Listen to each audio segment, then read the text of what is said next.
আসসালামু আলাইকুম রাহমাতুল্লাহি ওয়া বারাকাতুহু। সুপ্রিয় সম্মানিত দর্শক ও শ্রোতা, আশা করি মহান রব্বুল আলামিনের দয়ায় আপনারা সকলেই ভালো আছেন।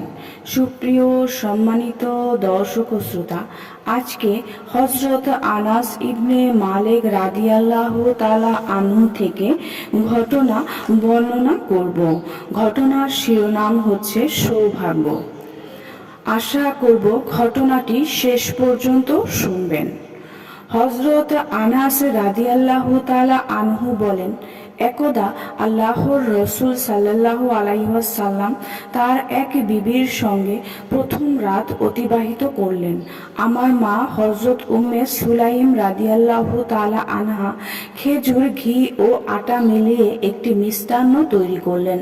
তারপর একটি পাত্রে ঢেলে আমাকে বললেন, আল্লাহর রসুল সাল্লাল্লাহু আলাইহি ওয়াসাল্লামের নিকট নিয়ে যাও আর আরজ করো, এই সামান্য খাবার আমাদের তরফ থেকে আপনার খেদমতে পেশ করা হলো। সেকালে লোকজন খুবই অভাব অনটনে ছিল। আমি সেই খাবার নিয়ে আল্লাহর রাসূল সাল্লাল্লাহু আলাইহি ওয়াসাল্লামের খেদমতে হাজির হয়ে বললাম, হে আল্লাহর রাসূল, আপনার জন্য উম্মে সুলাইম এই খাবার পাঠিয়েছেন।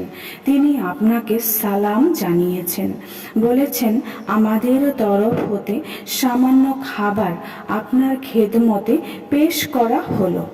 খাবার দেখে আল্লাহর রসুল সাল্লাল্লাহু আলাইহি ওয়াসাল্লাম বললেন, এগুলো ঘরের কোণে রেখে দাও। তারপর বললেন, অমুক অমুককে ডেকে আনো। এ বলে অনেক জনের নাম নিলেন আর বললেন, আর যে মুসলমানকেই পাবে ডেকে এনো।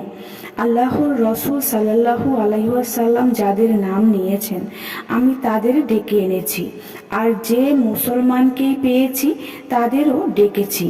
তারপর আমি বাড়ি এসে উঠোনে লোকের সমাগম দেখতে পেলাম।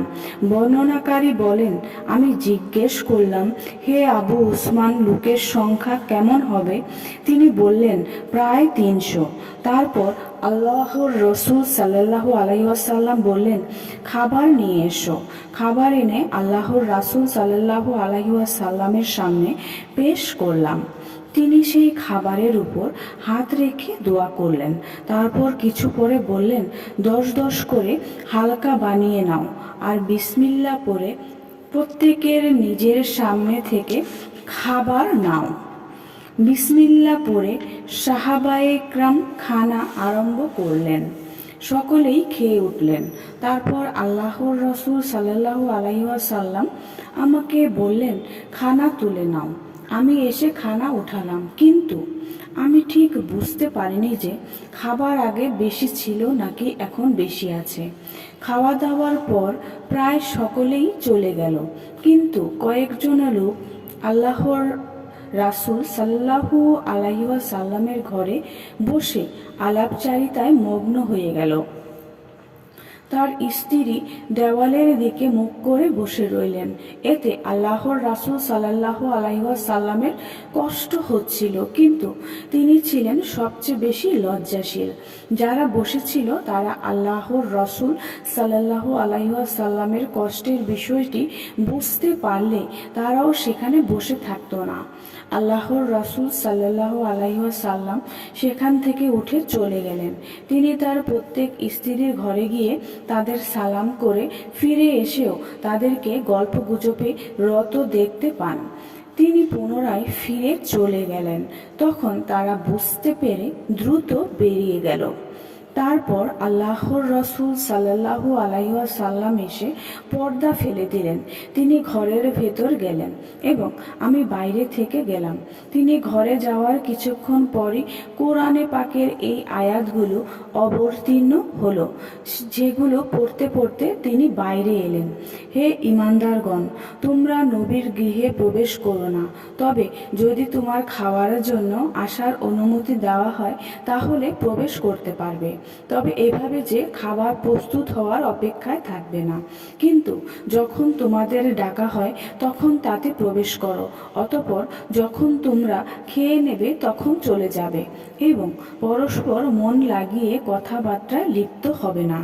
তোমাদের এ আচরণে নবীকে কষ্ট দেয়, কিন্তু তিনি তোমাদের থেকে লজ্জাবোধ করেন, তবে আল্লাহ সত্য প্রকাশ্যে লজ্জা করেন না। আর যখন তোমরা নবীর পত্নীদের নিকট কোনো কিছু চাও তখন পর্দার আড়াল থেকে চাও, এ খুবই পরিচ্ছন্ন পন্থা তোমাদের অন্তর ও তাদের অন্তরের জন্য। আর তোমাদের জন্য বৈধ নয় যে তোমরা আল্লাহর রাসূলকে কষ্ট দেবে, এবং এত বৈধ নয় যে তোমরা তারপর তার পত্নীগণকে কখনো বিবাহ করবে। নিশ্চয়ই তোমাদের এ কাজ আল্লাহর নিকট গুরুতর। তোমরা কোনো বিষয় প্রকাশ করো বা তা গোপন করো, আল্লাহ তো সকল বিষয় সম্পর্কে পূর্ণ জ্ঞাত। সবার আগে আল্লাহর রসূল সাল্লাল্লাহু আলাইহি ওয়াসাল্লাম এই আয়াতগুলো আমাকে শোনালেন, আর সবার আগে শোনার সৌভাগ্য আমারই হয়েছিল। সুপ্রিয় সম্মানিত দর্শক ও শ্রোতা, আশা করি ঘটনাটি ভালো লেগেছে। ঘটনাটি যদি ভালো লেগে থাকে অবশ্যই চ্যানেলটি সাবস্ক্রাইব করবেন, লাইক করবেন, কমেন্ট করবেন এবং বেশি বেশি শেয়ার করে দেবেন। সবাই ভালো থাকবেন। আল্লাহ হাফেজ।